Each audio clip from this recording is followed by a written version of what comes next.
Tell us about yourself. Like, you have an awesome history, and like the messages you're pumping now, I think the world needs to hear, like, everything testosterone, men's health, men's mental health, like all this stuff bleeds together. And I love the philosophy and helping humans as well. Obviously, you're way more calculated and have way more knowledge in this category, so I'm super excited to talk to you. But like, tell us about yourself, and then how you got into this industry.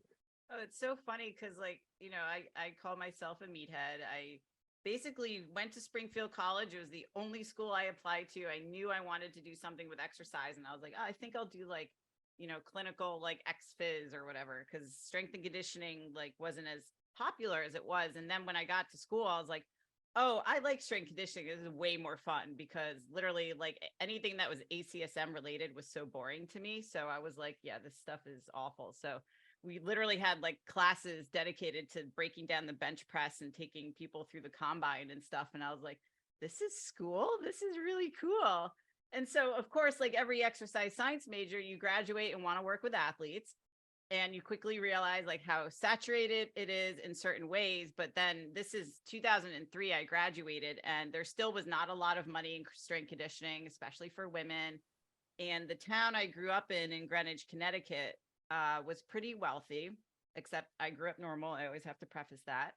But I was working at one of the Velocity sports performances that was like way back, like where Lauren Seagrave spearheaded the program and everything. And quickly that folded, and I ended up at a commercial gym just training recreational people. And I got a lot of golfers, and I was like, oh, these guys are really serious about like playing. They really could afford it, and they're like type A and driven. I was like, and golf's a sport. I'm going to learn how to do this. And so I went all in on that and saw they had a certification for it. The title is Performance Institute. I played soccer in college. I have no idea what the fuck how to play golf. So I'm like, how hard can it be, right? The ball doesn't move. Yeah. Okay. Now I get it, how they're like obsessed with it. And so all the clients that wanted golf fitness were guys, and all the conversations went from wanting to hit the ball farther to, how do I get abs? How do I get more arm? I want to be more jacked. And I was like, well, this is interesting. And you quickly find out guys don't go to the doctor unless something's, gravely wrong with their equipment or something like that. And we just talked about hormones and nutrition, and it kind of went from there to me deciding that's my niche, and I will learn everything possible that I can about men's health. And I still am. And here we are. And being like the female that talks about boners has been kind of my like gimmick. So I really enjoy it though. Well, it's like, I get it. You can call it a gimmick, but it's such a necessary conversation, because like now with all the like the commercials and the boner pills on TV and those things, and even because now like none of this is like nothing happens in isolation, because like that affects mental health, like those kind of things. And then like obviously like there's a whole lifestyle that led to some symptom, but like none of it's really talked about, let alone like talked about between friends, because everybody's like playing the hierarchy game, or like just staturing themselves, where I think what you're doing is dynamite in that sense. Because, and like even like being a woman in the game, I know this is a weird correlation, but like I did therapy for a little while, just working on myself, and I way better prefer talking to a female and that kind of concept. So it's just like I just see how the conversation can like flow so crisp if it's like delivered right, and I think you're doing it perfect. Oh, thank you. Yeah, Yeah. it is rather easy. Like people ask, is it weird for guys to open up to you? And I said, actually, I think it's the opposite. Because I'm a female, like they find it a lot easier to be open and transparent. And I kind of allow that by diffusing the awkward nature of the conversation, because I just go right at it. It's like, hey, you're having any sexual performance issues, because it's really common. It may not be normal, but it's common. And guys think like, oh, I'm 35 or I'm 27. Like, this is not normal, so I'm not going to talk about it. And they'll internalize those types of sensitive conversations. But it's not like, firsthand, you don't talk about the stuff in the locker room. Like, yo, I couldn't get it up last night. Like, that's not a conversation. No, it's just again, it's just ego fueling ego, and like nobody wants to be that weak human, particularly in a locker room for sure too.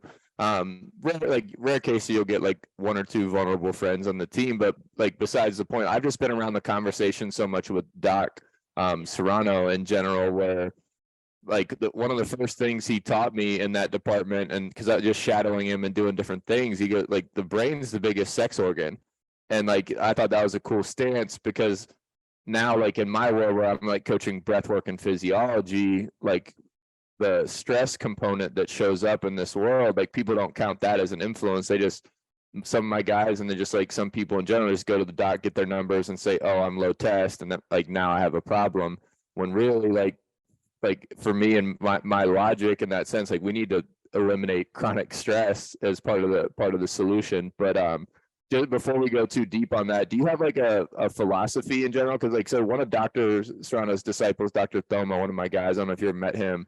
Oh, no, sorry. So his hormonal like recipe, just like bare basics: sun, sleep, no stress. And like, okay, like that makes sense. I understand what sun does. I understand like how important sleep is, and then like the no stress, like that kind of came around the same time Serrano talked to me about brain being the biggest sex organ. And then Doc kind of has this like male hormone thing where like if guys don't want to do blood work or anything like that, it's the 3 B's. It's boners, so like morning wood, you can track yourself there. Bowel movements and brain fog.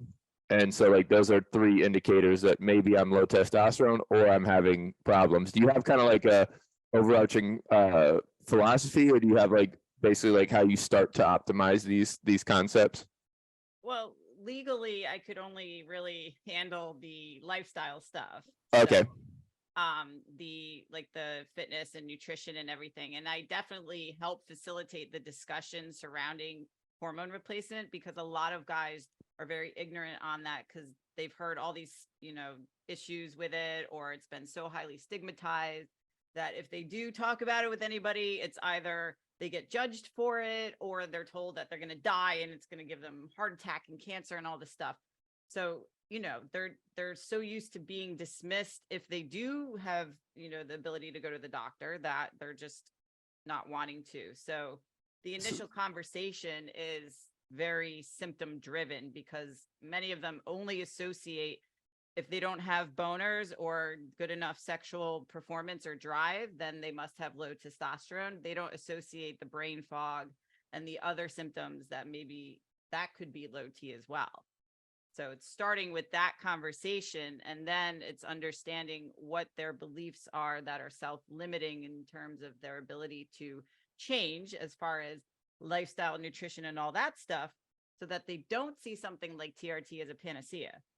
Because that's an issue too, where guys are like, oh, well, this will solve all my problems because I can just sit on the couch and inject myself and then become, jacked and healthy and all this stuff. And I don't have to do shit.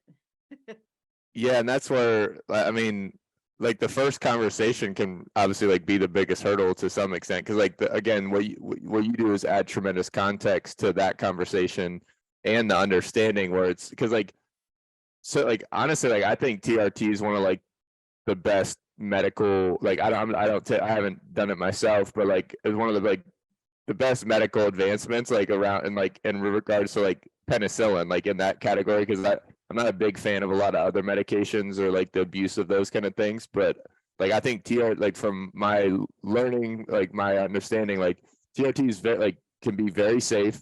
It doesn't have to be crazy dose. It doesn't have to be 8 different recipes that you're injecting in yourself. Like, and again, my brain's pretty small in this category, but like, what's like the usual intro to that world? One, like the conversation, like, do you help guys with the conversation at the doctor at all? What's that look like? So usually when guys come to me, they kind of know what they're getting into, or they don't know how to bridge that conversation, but they know that I can help with that. So that initial convo is like, have you considered testosterone? Is it something that's been on your mind? Tell me about, what you think of it. And they'll usually go into, they're not sure if they have it or what others have told them, whether that's good or bad. So usually they have a friend who's on it. And then of course, like anything, I've done keto, I've done this, so you have to do it. Yeah. So then we discuss that, and I asked them like, all right, this is something that you have to do outside your GP, because then it's the insurance versus non-insurance based practice, because not everyone has access to Dr. Serrano, right? So Yeah. they're not going to understand like, why can't I just go to my GP and get these labs done? So I explained to them like, the pros and cons of that, which are really more cons. And I ask, are you willing to travel? Because I'd love for them to go see Serrano. If not, then I can set them up through Merrick Health, where they can get a good lab panel done, where it's not like half complete or just telling part of the picture. And what I also like that Merrick does, because Serrano designed this panel, they put the ranges in optimal ranges. Let's go. How often do you hear about guys that are like, yeah, I got my labs done and I was told I was normal? I'm like, okay, there's two phrases I do not trust in life. Number one, my doctor said my labs are normal. And number two, I eat really clean. Okay. Yeah. Bullshit. Yeah, total. Well, it's just like the ranges have changed so much, and it's just I had one guy I'm not dropping names or anything, but had, I think it was like 295 testosterone, like total testosterone, and it was still in range on whatever lab. I think I don't know if it was LabCorp, but besides the point, like, anyways, just mind blowing to me. Yeah, it's like harder and harder. And that's another reason not to go buy insurance, because insurance wants you to qualify for testosterone therapy. So you could be 26 and your test could be 260 and you'll be told, yeah, you don't qualify. Sorry. Like, that's really dismissive. And if you're 26 years old and you, God forbid, are having like ED issues, confidence issues, like all these things that can be associated with low T, and then you're told you're fine, that really fucks with the guy's head. Like, literally understanding how much that can impact somebody. It's very similar to being bullied as a kid if you're told that you're fat, because this actually became very apparent to me. I had a consult with a client in Kuwait, and he was like, Allie, before I found your Instagram and listened to all the summit talks, I thought something was wrong with me, because all the doctors I saw over here said that I was crazy, because all these symptoms that I have, and he's like 29, all these symptoms that I have, no one's ever heard of someone my age dealing with. And he's like, I've never felt more at home and more understood than the information that you've provided. And I was like, Jesus, like, to be told something's crazy or something's wrong with you because you have symptoms like this, like, can you imagine the impact in the future where you just think you're crazy, but literally you're dealing with a hormonal issue as a young man? Yeah, it's because when I hear that, like, I hear helplessness, and like the more I've gotten into sports psych and psychology of humans in general, like right now, learned helplessness is one of the most like crippling factors, and like that's why you see people not trying and not leaving comfort zones and these kind of things. Like, even when you look at the government, like, you feel help, like, does my vote even count? But like, particularly like with a man, like helpless, I think helplessness like just like cripples the soul, because like, again, you want to, and some of it's stereotypes, but like, I want to be the protector, I want to be strong, like I want to please my significant other, like these things are like in our head, and I don't want to say like requirements, but that's what's been told to us our whole life. And then when we can't do that, it's like not being an athlete anymore. Our identity changes. I'm not a man. And then now, like, we're either combating this negativity bias in the brain, where like we hold on to negative things harder anyways. That's supposed to be for survival, but now food, water, shelter is not a big issue. And so if this becomes like this men's health, this boner problems, whatever it ends up being, gets latched on, no bueno. It really, my heart goes out to these guys, because he's like, I have to go to Dubai in order to get TRT and all this stuff. And I'm just like, oh man, like, to have to jump through all these hurdles. And meanwhile, in America, like, we're, forcing guys to qualify through insurance based, and our system's so messed up that you have to go outside insurance. Like, that alone, it's so like, we're used to it, but for people to conceptualize that they have to pay out of pocket to feel better is still very foreign, but it's what you have to do. Well, I just like health is wealth. And so like, where are you investing the rest of your time and your money? Is it solving this problem? No. And like, I also don't think the world is set up for us to be hormonally optimized right now either. And that's what, but like, really, like, what I don't want to skip over the point, because it's such a great point.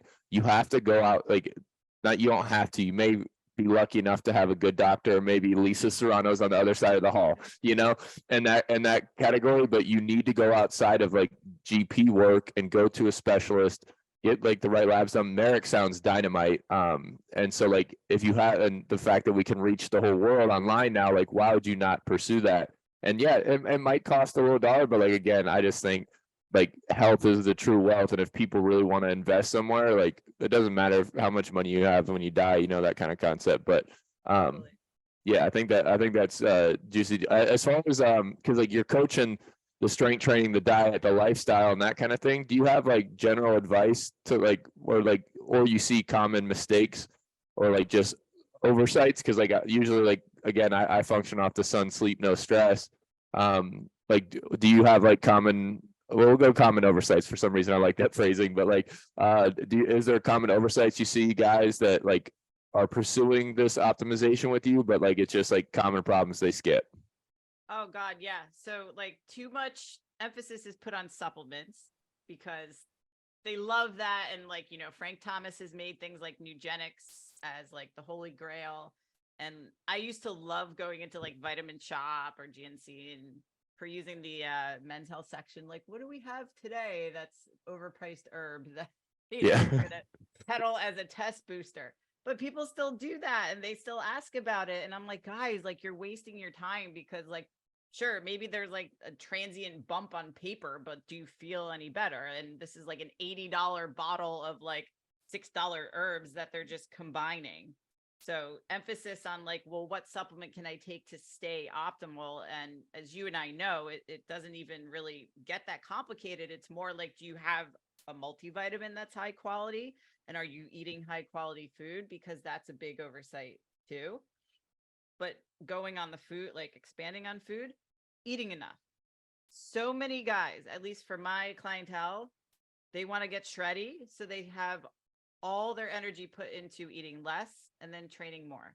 And they only think, well, that's the only way to get shredded. And I've got to deprive myself. And then, as you know, if you have a calorie deprivation, there's usually a nutrient deprivation. So your body's not going to say, well, I'm starving right now, so I'm going to procreate at the same time, because no, it's like that compounds the stress. So they have the emotional stress and then they have the physical stress now of not eating, training really hard.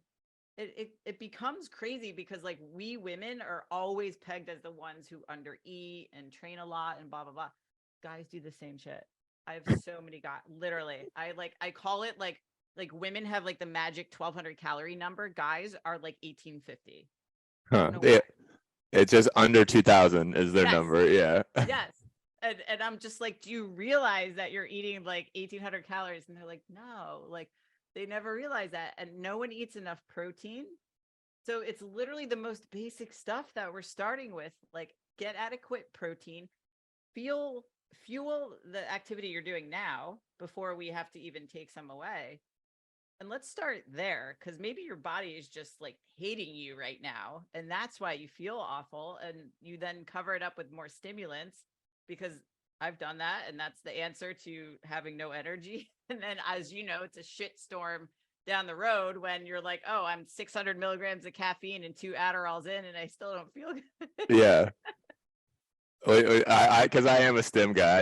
I do obviously like the energy drinks, and then I do some of the nicotine. But in that aspect, I do think that hopefully like that's relieving to people. Where like one, I don't think that the calorie deficit, because it's the simplest thing I think for trainers to prescribe. Like, oh, it's calories in, calories out, bro. Like, why aren't you losing weight? Well, it's because of this. And then like I mean, I've had Doc on here 6 or 7 times, but the first or second podcast, he just hit it home so hard why the multivitamin's so important.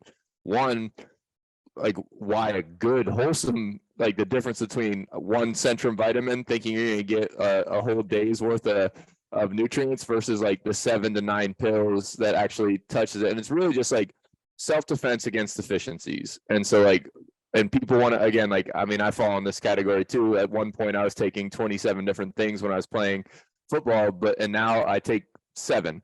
But like, it's very basic in that sense where it's just like, I'm really just defending both from my brain and my body against deficiency. And I just think that's such a low hanging fruit. But you also touched on something really cool. I didn't want to gloss over, but feel like I harp on this a little bit on the podcast where like people are so far removed from feel. It's easy to grab the stims. It's easy to go to the doctor and like treat this symptom, but like, how do you really feel? And if you don't feel like, because I don't think people even know what like 90, 100% feels like, anyways. And I use a fun, like even when I present, I use a fun analogy just because I think breathing helps a lot of people sleep better if they do it properly in those worlds. But like, if you plugged your phone in at night, and I got this from Owen Lacey back in the day, he's a stud. I think you know him, but he said like if you plug your phone in at night and you woke up with it at 60%, like you'd solve that problem. You get a new phone or a new charger. We don't do that with ourselves. And so now it's just like returning to feel, which is what you're doing. Like, again, part of what you're doing in that sense is identifying the problems that affect feel, or like just the little coping mechanisms that we do that compound over time. And I've been there. I've overtrained. I've I was under nutriented, under whatever I'm trying to say there in that realm. Underfed, overtrained. I don't know. I've overtrained, I've been underfed, and I've been overstimulated, and I've seen the effects in my blood, and luckily I have Strano there to tell me I'm a dumbass. But in those same senses, I just think if people can, like, I have my athletes and everybody journal a bunch about feel, because like your subjective experience is important, because it's really easy, like if you don't know how you want to feel or you don't know what it feels like, we need to track some of that experience. And I also think just like you want to track your HRV and all this stuff, you want to track your blood work and those kind of things, but like nobody's going to keep your personal history for you. It's your memory sucks and is super subjective. So how do you, like, I literally have people ask how they feel, and it's just like, it's a weird deal because I think I feel okay. Well, let's get some more. Like, that's too small of a snapshot. Let's do it for 2 weeks and see what influences it. So anyways, I just think like all your points are just hitting home, because it's just, so much of it's just mindless, like it's just overlooked, and but it's such a high lever. But you probably see too, like, even with all the tech now, like I wear an Oura ring and a Garmin, but I don't really pay attention to the readiness. Like, and a lot of people do, like, they're like, well, my Oura said that I should not do anything today. And I'm like, well, how do you feel? I feel fine. I'm like, okay, then fuck what Oura says. Like, yes. I think sometimes it's like you can use tech to its advantages, but also I'm really not sure it knows you as a person. Like, maybe we don't listen to it. Now, if your readiness is like 20 and your body temp is like 2, over, which is crazy, and then you feel like you got hit by a truck, yeah, maybe we take a rest day. Yeah. Well, it's I just struggle with that, because like I use it for problem solving with people. Like, we'll solve your sleep problem, readiness, whatever you want to call it, and then like we're gonna lose it for a while. We'll use it to test, same as blood work. We'll come back to it, or if you feel like shit, like we'll try that kind of stuff again. But I just my personal opinion, we're already overstressed, and now with like tracking, and it's just like knowing what you're at and where you're at. Like, my baseball players are the worst at it, just because they track everything in their world, and there's like I'll get text message, my HRV is down 20 points, or like it's just like everything's this constant like stress that they need to be optimal. And it's like, and I look at sports and in life in general, you're not going to get to perform at 100% every day. We'll get closer to it, but that should, like, and that's where grace and a lot of these things that you've talked about is huge, is like I don't, even just settling the ego to say, I don't know how to solve this problem. And then to have a doctor tell me I can't help myself, like, no, there's more steps, there's more understanding. Like, they got you, they have your information, they have, again, the understanding now to, again, deviate from, we'll call it the 2,000 calorie life, doctors and the blood ranges that are supposed to fit this average human. And hopefully, I mean, nobody wants to be average in that sense. So I think the awareness that you're pushing is fucking awesome. Thank you. I think it's just overwhelming for anybody, like when you asked me, like, to start that conversation, a lot of guys just don't know where to start, because think of everything you can do. You can do every single test in the world, blood, urine, stool, saliva. You can do like, readiness, like literally you can track everything. We have the power to track everything, but are you going to apply this info? And, is your life a hot mess right now where this is going to just be reflective of what is a problem? Like, are you eating junk? Are you not sleeping? Are you drinking alcohol? Like, those are like the glaring obvious things that nobody wants to confront. So then we need tech to tell us to confront that.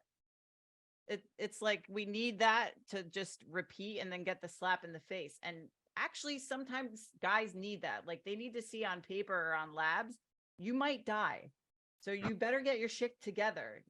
Sometimes it has to be that far, because look at our country. We have so much technology, so much awareness of how we are and how we're living and how awful we could be living, yet nothing will stimulate or move the needle until someone knows, oh, this is not good. Like, Yeah. Ozempic flies off the shelves for reasons that people just cannot be bothered to go to the gym. Yeah. Can you break down? So just well, there's something there I wanted to touch on, where it's just like the avoidance. Like, avoidance is like, one, it's like I don't know why it's ingrained in men. I know for a fact it's ingrained in men, just with some of my like psych research and that kind of thing. But Interesting. well, it's just like the slap in the face. It's just like, if the slap in the face worked, in my opinion, like half our country wouldn't be obese. Like, obesity has been on the rise, and to your point that we can track everything we have, we're the most capable of health information in the history of this planet, and we're just getting fatter. Like, obviously people don't care how they feel. They think they can solve it with a GP.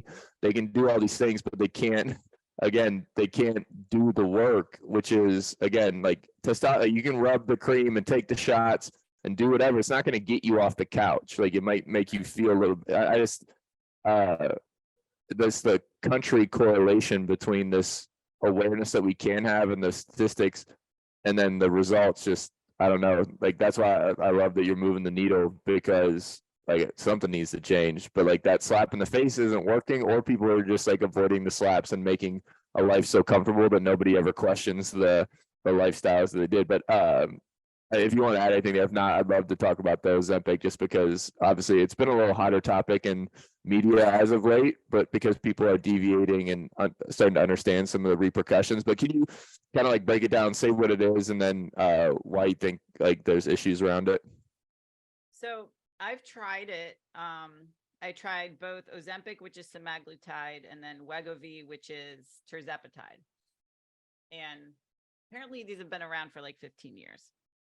But of course, they're super hot. I think it was the Kardashians that started using it, and then all of a sudden, like, everybody on TikTok, and it like exploded. And it's funny because there's a massive divide in the fitness industry regarding the use of it. So of course, I understand how basically this is the quick fix we've all been waiting for. Like, we knew some sort of pill was coming, something was going to be invented. Like, we just knew that was inevitable. It's the American way. Yeah. Yeah. Now it's yeah. So cool. Now it's a medication prescribed for diabetics. It will make them more insulin sensitive. It basically shoves glucose into the cell when it doesn't want it, but it also slows the gastric emptying. So basically, the food that you eat gets digested extremely slowly, because everything's kind of put to a halt, so much so that there's actually an issue now with people who are scheduled for surgery. Like, the colon prep and all of that is not enough for them to get the food out. Like, they have 2 weeks old of like food that's in them, and this causes them to aspirate and puke when they're mid surgery. Like, it's a big problem. So that's one problem. But oh, wow. Going back to like the divide in the fitness industry. So like, we knew this was coming. Everybody wants the quick fix, they always have.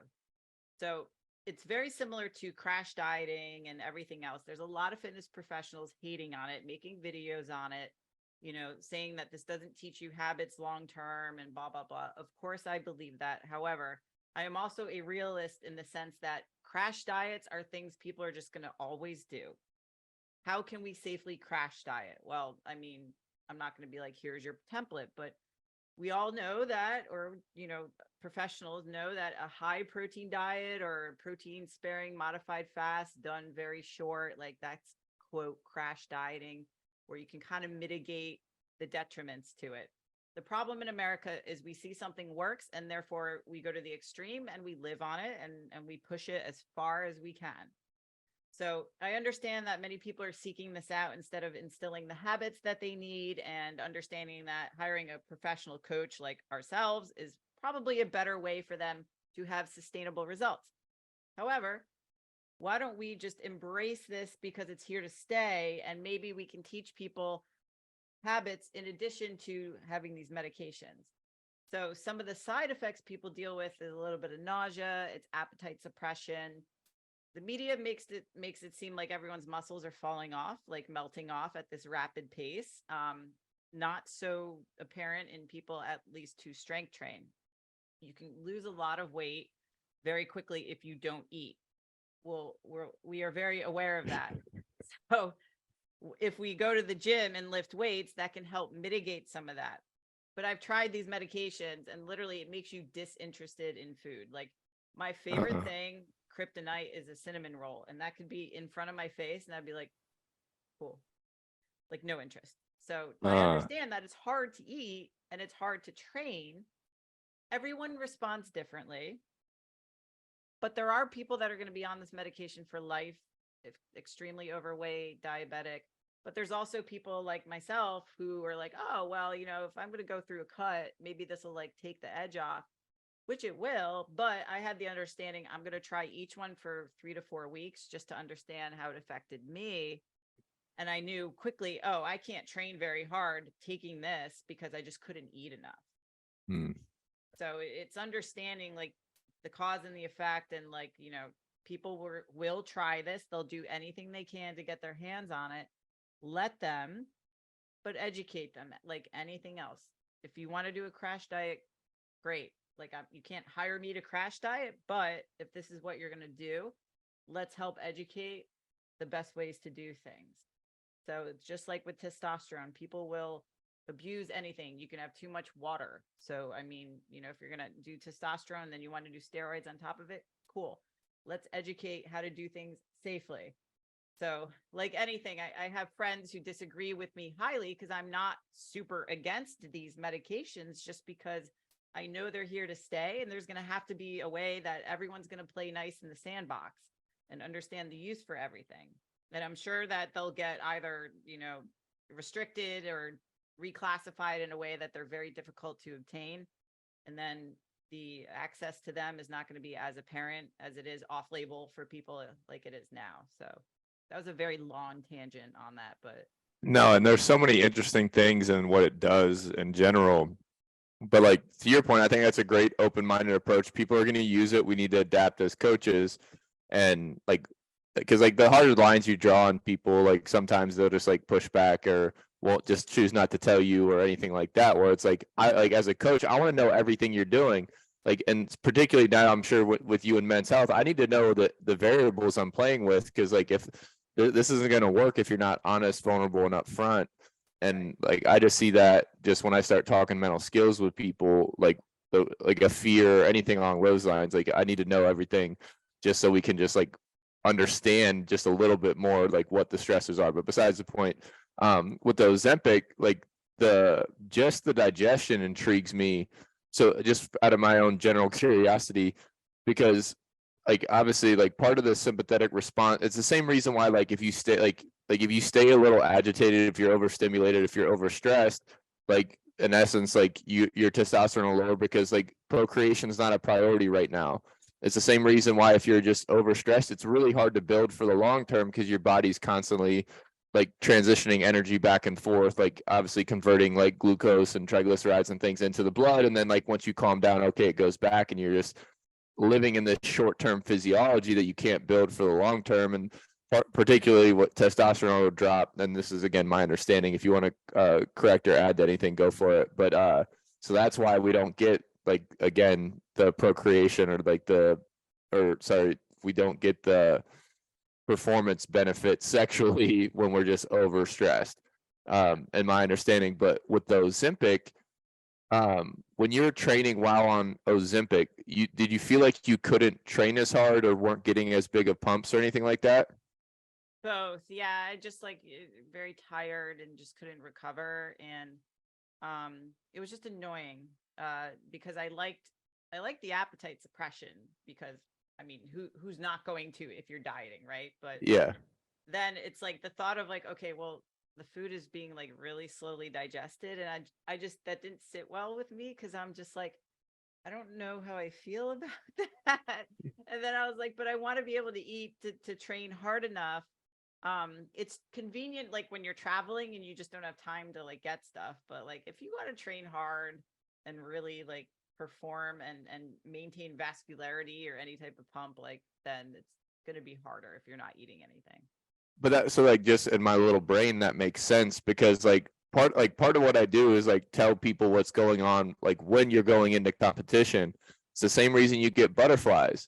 Like your like blood is leaving the digestive system to go eventually like into the extremities and out to really the epidermis in case you get bit from something in the wild, but obviously that's not like a real thing anymore. But in that sense, so like this blood flow is always changing. It's the same reason you have to like piss and shit before you play because your body's dumping what it doesn't need, extra weight, all these things so that you can perform at your highest.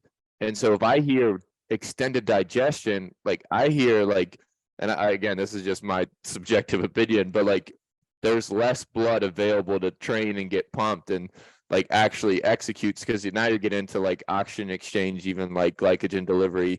And so that just like logically doesn't make a lot of sense as far as like high performance for sure. But I get the appetite suppression and like, I mean, I think stimulants do that to me anyways, even just like caffeine and nicotine, nicotine in particular. But because like is Ozempic technically a stimulant? No. And Okay. honestly, I have a lot of practitioners that prescribe these, and I've asked them 10 million times how it works, like scientifically, and I could never duplicate what they say because I'm just like, Yeah. all right, but you could read about it. Yeah, that's what I can't do the college words too well in the long Yeah. explanation. So I have Serrano just turn it into like a bus analogy for me. Yeah. Yeah. He'll whiteboard the whole thing and then it'll make sense. But Yeah. yeah, I can't like duplicate how they articulate the whole process and everything. But I mean, that's a great point because it is weird because you do think like, all right, well, if I'm not pulling from energy, where is it pulling energy from? And I'm an undereater just naturally. So I was like, okay, so if I do eat more, I don't know if it has more of a profound effect. I've heard that people who eat like really junk get more nauseous. So like I had mild nausea a little bit, and then it was more just appetite suppression. Some people, their appetite doesn't get suppressed at all. And then they keep going up in dose. And then all of a sudden they have like abdominal cramping. And I'm just thinking like, you're stopping that whole process. Like people have gotten hemorrhoids from it because they can't poop because there's nothing moving. Yeah. So I don't know. But it goes back to like people, like what you said, people don't know how bad that actually gets. Like maybe they don't know like their gut is completely off because they've never felt amazing. Yeah. And which is, yeah, like how do you feel on it? But like even just like say your intestines are more full because it's moving slowly, like what's that do with like the diaphragm's effect on the intestines as far as digestion? I don't know. Is it running in like does the diaphragm run into a block? Can it not completely flat? I don't know. Anyways, it intrigues me, but it just it is cool to just get more understanding, and hopefully people listening got a lot out of that because I did. Just the insulin sensitivity, like they're just playing on these little physiological things that like really are freaking awesome. Because we can change how we use energy. Like that science blows my mind. And like if you've ever even just dabbled in the diet world, if you like insulin's the first place most books usually start. Like you like how to understand insulin sensitivity and how to loosely manipulate it. But besides the point, I just think that that understanding is cool because I keep hearing it and I just haven't researched it because I like most of the diet pills and crash diets and kind of stuff. I've established a system where like I know the protein and fat that I have to intake to feel good and like enough vegetables to maintain deficiencies in my multi, where it's just like I just kind of know what I get now, and most of my stuff is like or my hurdles are stress or stimulation related. But besides the point, just to shift a little bit, just because the conversation just intrigues me, and obviously it's your department, the normalizing the boner talk. Like, how does that usually like come up? How like I just like I'd be intrigued at how guys bring it up, and like what you say in general to those humans. So yeah, everyone would be like, is this like the first thing you say when you meet somebody? And Yeah. Charlie would tell you probably I have no issues bringing that up. Like Yeah. he would say I'm crass. But people say like they appreciate how direct I am, and just like I just say things like, transparently, and I just don't know any other way to be. So, and I hope it doesn't ever come across as disrespectful. I figure get to the point.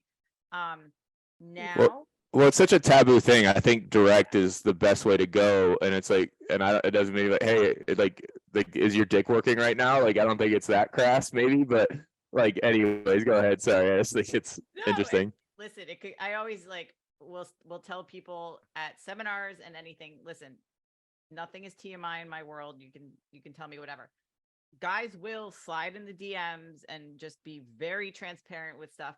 Like, oh, like one of my guys, he's like, I don't know if this is TMI, but I can't finish, but I can last forever. Like stuff like that. Like now people know they can have this conversation just by how I am on social, or it's just they feel comfortable with it. When I first started like talking about men's health, and this is circa like 2012, I would preface every conversation with nutrition and lifestyle, and like, do you feel you can recover? How are you sleeping? Are you waking up within a morning erection? Because that's kind of similar to a woman's menstrual period. It's reflective of a guy's health. Based on their reaction to that answer is the direction I would go, because this was training people in person in 2012. So Wall Street guys right outside New York City. Sometimes they're not like prepared for this. So they'd be like, yeah, every day. So if they're very serious about that, I knew probably bullshit. So we'll deter away. Some guys were like, you know what? That's actually diminished over time. And so then I would open up the conversation more to that. But it wouldn't really occur on the training floor. This was more during like the consultation, because guys didn't really bring that up on the training floor. But now, because everything is remote and it's a very comfortable conversation, I'm comfortable bringing it up, because I just, like I said, lay it all out there. And, listen, if this is something you're dealing with, even at your age, it's very common. And I've had clients under 30 who are dealing with like premature ejaculation or delayed ejaculation, erectile dysfunction, and I have it on my intake form. So that kind of opens the door for them to talk about it, as well as previous steroid use and stuff that might contribute to these things happening. So the conversation kind of builds like that. And I try to talk about it as much as possible during conversations in seminars, during like podcasts and stuff like that, just to make guys aware, hey, it's okay to have these conversations, because you might not be the only one going through this, even though it feels like it, because you're not 60 years old or older. Yeah, and that's such a, like, again, that's where the helplessness comes in so quick. I can understand where it's like say I am under 30 and like that's happening. It's just like what do I do? And it's just I just think that little lever in general, just that knowledge, is illuminating to the fact that like there's things you can do, there's people you can talk to. It doesn't have to be your dirty little secret. Like you can solve the problem, because like the first step in solving a problem is admitting there is one and seeking professional help. But like again, back to the first part of the conversation, like the GP is not going to always be your answer. And if you know that, like that should be relieving. You can go to other people. But I had a tangent I wanted to go on off that, but besides the point, so basically like after, like, is it usually remedies where like it's lifestyle that like you can control, or is it like, or do you like start doctor intervention at this point? a bit of both, because it goes back to like, how do I corral like what happens before a testosterone replacement? Because they also, like, there are guys on TRT that young, but they don't think that that's an option for them, or they think that's the only option. And my entire approach, I've nicknamed like GPP for TRT, which Let's is go. like, I mean, Yeah. because it's true, because I'm trying to get guys like generally physically resilient to handle going on it, but also healthy enough to where okay, this is warranted, that this is the next option for them. So if they're that young, and by that young, they could literally be under 40, because I think that's usually considered like too young to have these issues. It's always an inventory of the stressors in their lives. And this was very apparent during the pandemic too, because people were questioning everything. Even if they were on TRT, they're like, maybe I need more. I'm dealing with all this shit. And the analogy I use for the fitness guys, I'm like, pretend you're going through like a 1RM squat. Okay. So it's test day, you're mid rep, like your eyes are bulging, your veins are popping out of your head, you're purple, you're about to shit your pants, you're like straining. And then somebody walks in front of you that you want to be with, and they're like, yo, let's go right now. Like, can you pop a boner at that time? Probably not. But that's the same impact that your body has when you're under stress. It just doesn't know where the stress is coming from. I like that. Could you do that? Like, if you're literally testing your squat or deadlift, like, would you be able to do that? I don't know. No, it's a completely different sympathetic state. Yeah.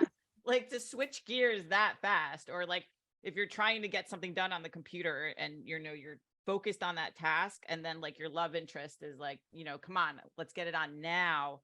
It's like, to shift that quickly for any man, I think, is near impossible. So that's literally the impact that your body is undergoing with stress, because it's like, it just can't. You have to be parasympathetic to achieve an erection, and then sympathetic to achieve ejaculation. And they call that point and shoot in the medical community. Oh, I like that a lot. Because like obviously, like I teach physiology as a language just so people understand it. Like, in the language is the autonomic nervous system, sympathetic, parasympathetic, and like people know fight, flight. Some people don't know that it's fight, flight, and freeze. And then really it's the 4Fs, like it's fight, flight, freeze, and fuck, because of that little caveat that you need that sympathetic tone. But again, like, because when you get into the parasympathetic side of life, because like you need to be parasympathetic to achieve that.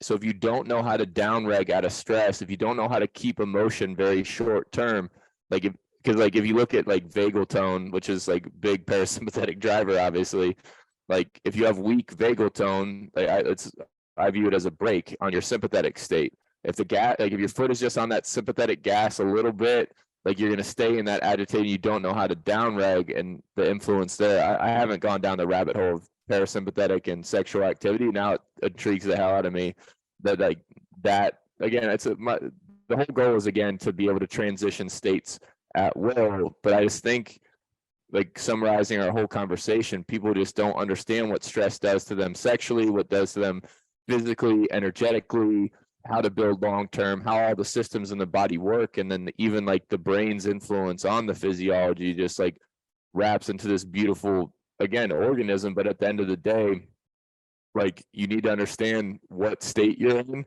and then potentially you need to find help on how to get out, because obviously, like, parasympathetic tone has to influence the erection category. Interesting. Yeah.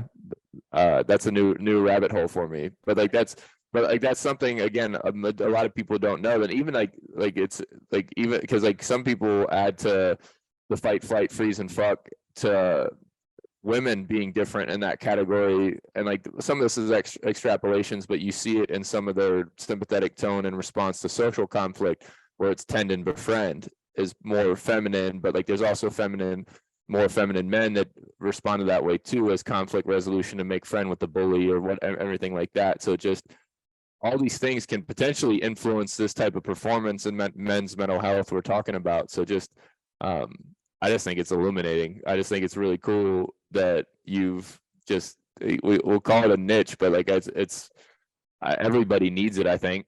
I overlook it for sure. And it's like, I have obviously good people in my corner to remind me of it, but it's also just something that, like, if you, again, like with the morning erection thing, like when I was overtraining and overstressed, it wasn't even on my radar. And then before I even got blood work, doc introduced me to the 3Bs, and I was just like, you know what? It's like, it's hit or miss. It's a coin flip. And I'm like, didn't even know, it wasn't even on my radar. So, okay, all right, I have a new problem to solve. And it's just like, so obviously, like, I don't even think it's a niche. I think it's a whole segment of human health that needs to be readdressed, because again, life is going in one direction, and this is maybe the most important thing in the human organism and any animal on the planet, is basically to procreate and die. Yeah. Yeah. Yeah. It's So true. There's so many, like, there's a lot of emphasis on women's health and events and all of that. And like where's the stuff for the dudes? yeah, and it's like, even like, I'm trying to think, because I've had conversations with a bunch of my buddies that have done like the in vitro and struggled to have kids and things like that, where I think people just assume it's the woman, but I don't know much about like the men's sperm count and those kind of things, but it has to be your world where like the stress influences that ability, correct? Yeah. Yeah. And that's declined like roughly 60% in the last few decades, since the 70s. It's pretty bad. There's a book called Countdown by Dr. Shanna Swan, and she's like, I don't know how old she is, but she's this adorable lady who performed a study on sperm count worldwide, because she was skeptical over previous studies that were done, and she was like, they couldn't have accounted for this and the other thing. And so she did, and took it upon herself, and it was a 2017 study that she found that the sperm production was declining. And then she was on Joe Rogan's podcast, I think a couple of years ago, and she talked about her book, and she was like, spitting off all these things that would just be completely scary, that I used to like tell people, like, if you get a receipt at CVS, like touching the receipt is full of BPA and stuff that can seem overwhelming and like really woo woo. But she would talk about how you could basically affect a man's sperm count, like being pregnant with a man. If I expose myself to phthalates at a high level and xenoestrogens and all of that, my son, when he's older, can have a lower sperm count, which seems super far-fetched, but then she's got all the data to back it up, and she's done all the studies, and it's like crazy. Like, it's not funny, but for measuring and being able to quantify, like, she's so cute. She says taint, and she says like gooch or grundle. So that actual distance like has a scientific name. It's the anogenital distance from the scrotal sac to the anus. And I tell people, well, my initials are AG, so just memorize it as like the AG distance. That's all you have to do. But that distance is shortening on guys when they're born, and that means they're more feminized.